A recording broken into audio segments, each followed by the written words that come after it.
I suppose, Rory, first up, what's the feeling like heading to the Showdown, given you your really tough loss against Geelong Friday night? Yeah, obviously come in today, this morning, we'll catch up and probably review the Geelong game. Because we didn't play the way we wanted to, I suppose, especially for that second half. So I'd imagine the boys are pretty pumped to get up and get ready for a big showdown, definitely. There's a few positives to take out of the game Friday. Yeah, I mean, I was really happy with the way we started and the attitude we went into the game with. But yeah, there was the positives in that first half were just outweighed by the way we sort of end up playing in that second half. Tommy, what do you make of Chad after you lost on the weekend? The plays an emotional team. They get up for the big ones and you don't get up for the not big ones. Yeah, we've probably got to own and accept that. We've been an inconsistent team for a long time, so we're doing everything we can to stamp that out, but at the moment that seems to be the case. So fortunately this week's usually a pretty emotional one. It's a big build-up and a great week, so I dare say we'll bounce back. Are there tangible differences that you notice as a player, like the week before when you get up at the top of the ladder and then you roll out on Saturday night against 15? Are there things that happen differently before the game, during the week? Yeah, that's been the tough thing because we feel like we've been really consistent. Our training standard's been great for a long time. Our mental mindset, at least outwardly, has been exactly the same. We're approaching the games, the way we did the week before against Geelong, and then to dish up a first quarter performance and a whole game performance like that, it's become a little bit baffling. And obviously we don't know the answer right now, so we're just working on what we can control. Why do you think you ride that emotion so much? I mean, why are you such an emotional team? No, I can't tell you that, mate.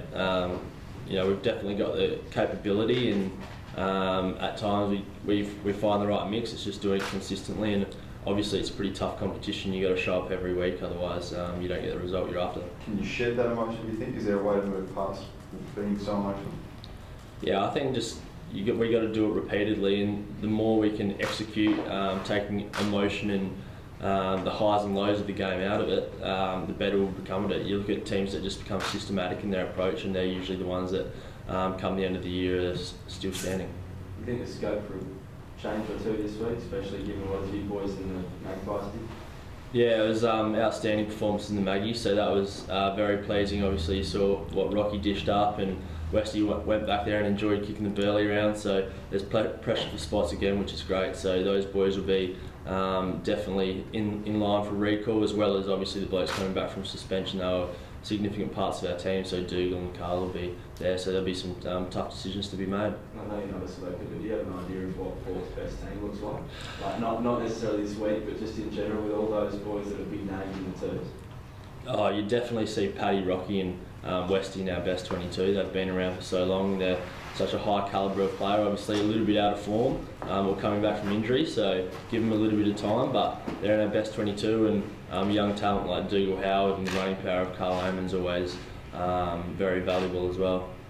After the game, Ken was pretty honest, calling him untrustworthy and unreliable. How much does that sting, I guess you as a leader, and the wider playing group? Obviously it's disappointing, but Kenny's not saying anything that we don't already recognise. When we walk off the ground after a disappointing defeat, having gone win-loss for a fair while, we know the reality, so he's just saying what we're thinking. Rory's got the changes for you guys as well. I mean, Lynchy looks like he should be okay, and Junior with his back. Yeah, both those guys I think are looking like they could return, which would be handy. Tommy's such an important player for us, I think. I mean, his link and connection between the mids and forwards, backs and forwards too, is pivotal for us. And yeah, Wayne's run and outside balance is probably something we missed on the weekend too. Because I thought we cracked in on the weekend, but Geelong just obviously deep midfield, but some runners on the outside that I reckon got us in the end. Rory, just to what Tom spoke about before, are you guys sort of on guard against the really fired up Port Adelaide in the Showdown this week?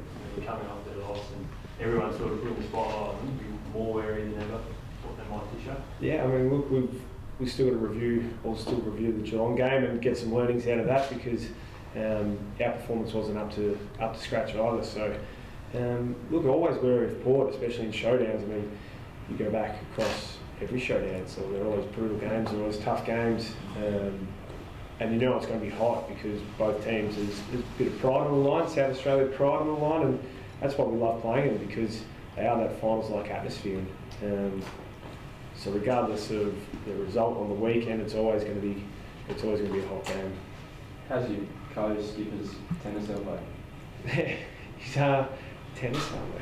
I think he did it in a smother actually, right in front of him. But I think it's all right. I think he'll be fine this week. But obviously see how it pulls up the next couple of days. Are either of you carrying any injuries up to the showdown earlier in the year? I'm fine actually. I feel great at the moment. Yeah, and I didn't play the first showdown, so I'm all good from that one. But no, feeling very right. Had a few weeks off a while ago, so it's good for it. I had a whole year almost off last year, so that kept me fresh this year, I reckon. Rory, where do you see Port's biggest strengths, I suppose? Oh look, obviously their run and their contested ball work. I watched some of that Geelong game, and that was very impressive. They've obviously got a very deep midfield as well, and that was probably where we lowered ourselves on the weekend. I thought as a whole midfield group we got beaten against Geelong. So I mean every week you come up against some cracking mids, and I mean you got Boakey, you got Wines, and Boak's been some unbelievable form this year too. So there's some guys in there we're going to have to take control of. Ken Selman, is he a good chance to come back this week? Yeah, I think so too. And he's a big boy that we've certainly loved having in our midfield this season, and what he provides is a stack of pressure and ability to win that contested ball as well. Tommy, after the game, Ken spoke about the forward efficiency. I think he kicked 5 goals from 68 or 69 inside 50s. It's been an issue a few times this season. How do you go fixing that efficiency going forward, whether it's the kick going in or the final set shot?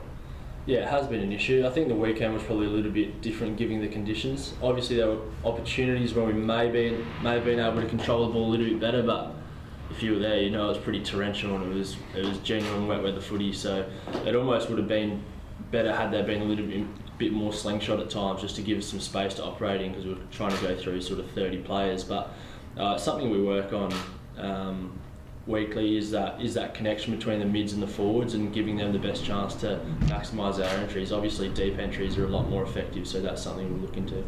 Given those conditions, is it harder to pull up after a game like that? Are you genuinely sore? You are generally a little bit sore, but when you're playing AFL week in, week out, everyone's going to have niggles and a little bit of soreness, and if you look across the weekend, there are a lot of wet weather games, and it's just something we deal with week to week. It doesn't have any bearing on the next week's performance. Do you think training will be modified to have a lighter week on the track to counter for that, all those contests you were at on the weekend? No, I don't think so. Given a 7-day break, that's pretty standard for us, so we'll train Tuesday and Thursday and there'll be no worries. Probably looked up Ollie Wine's conditions in the dictionary, probably looks a bit something like it did on the weekend, just 12 touches to your co-captain. What sort of response do you expect from him this week? Yeah, he's a really proud guy, Wal, so he was hurting a bit after the game, but being a leader of the club, it goes beyond what he produces, so he was disappointed in that, but he also gets out of his own individual game and helps others with theirs, so I'd expect a massive response. He'll be buzzing around the club, helping others, but also working on his own game, and he'll be eager to bounce back. Given some of the big calls made this year, is there a few boys looking over their shoulder this week with selection? Yeah, like I touched on before, there's a fair bit of selection pressure, so we didn't perform at AFL level, and the Magpies had a really convincing victory against North Adelaide, so there'll definitely be some selection issues. Ollie fully fit? Yeah. It just takes some time to get used to it. Yeah, I think when you miss such a large amount of footy as he has, he obviously missed a lot of pre-season and then 4 weeks at the start of the year and another patch of 5 or 6 weeks, it's going to take its toll. AFL is obviously a pretty demanding game, and sometimes it takes you a couple of games to adjust to that. As respective co-captains coming off losses ahead of the biggest event in town, what will be your message to your playing groups this week? I suppose there's obviously a lot on the line in a showdown, but you talked about emotion and wanting to take the emotion out of it, so naturally there's going to be a little bit of it around, but it's about sticking to our processes and bouncing back after last week. And obviously being a showdown, it's going to be a tough contested game, which is what the Crows bring, what we'll need to bring to beat them. Yeah, we started well, had the right attitude last week and played the footy we wanted to, and it'll be about doing that for 4 quarters pretty much. Sounds simple, but doing that for longer than what we did on the weekend, because yeah, it feels good, and when we're out there playing that type of footy, and it's really clear when we don't play that standard of footy that we know we're capable of. So, a good message. You got a tip, Rob? Be careful. Yeah, be careful. Yeah, no, it'd be really interesting. Just the politician. Is the politician coming out? But I think what I've learnt, like everyone else over the years, the Showdown's form doesn't seem to matter. It's just who turns up on the night.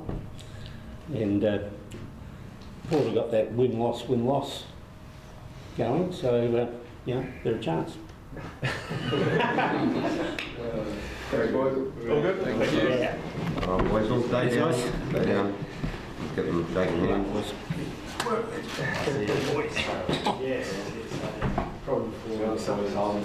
Yeah, I reckon we'll get that in front of Rory. Rory, just tilt the sign down a bit. Just reflect, that's it. Perfect. Yeah. Oh man, imagine that. And Just looking at one another. looking at one another.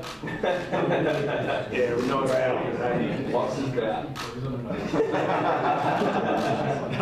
Yeah, go on, do that. That's it. Tilt the shield down a bit. Yeah, cool. Tilt the shield down if that's alright. One more time like you just did, because it was blaring straight in the lenses. Yeah, that was a one-off. You got it.